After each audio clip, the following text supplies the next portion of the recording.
हम तीनों एक ही कश्ती के मुसाफिर हैं। कैसी कैसी दुनिया, कैसे कैसे लोग। बात हंसने की ही तो है। मुझे आज तक यही समझ में नहीं आया कि मेरी प्रॉब्लम क्या है, या प्रॉब्लम है भी कि नहीं। पापा कहते हैं कि तो जिंदगी में बहुत कंफ्यूज है, कब सीरियस होगा। पर मैं बचपन से लेकर बहुत कंफ्यूज रहा हूं सारी चीजों को लेकर। मम्मी पापा में आए दिन झगड़े होते हैं, पर असली वजह क्या है मुझे आज तक नहीं पता। शायद कोई औरत, लेकिन नहीं, पापा नहीं मानते हैं। वो कहते हैं सारा कसूर माँ का है।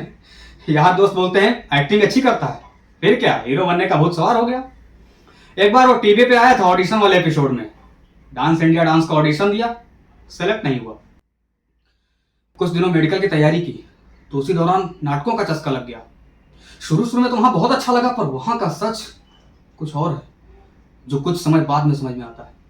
मैं क्या कर सकता हूं, किस फील्ड में बेटर कर सकता हूं। मैं कुछ नहीं कर सकता जिंदगी में। मम्मी पापा मुझे कभी नहीं समझेंगे।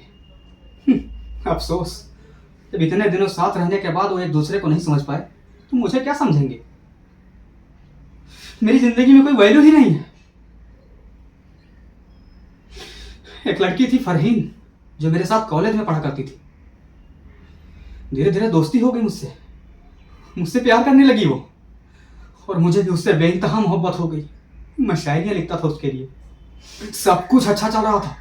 फिर अचानक क्या हुआ, एक दिन मुझसे वो ये कहकर चली गई कि तुम जिंदगी को लेकर सीरियस ही नहीं हो, तुम किसी चीज को लेकर सीरियस नहीं हो। लेकिन मैं उसको लेकर सीरियस था। अरे वही तो थी जिसके लिए मैं सीरियस था।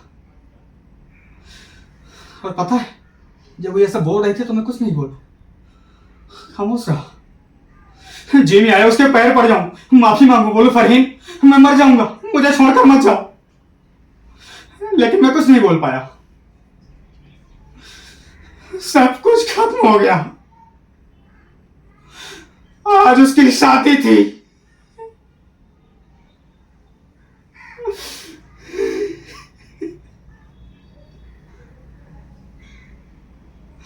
सब बर्बाद हो गया।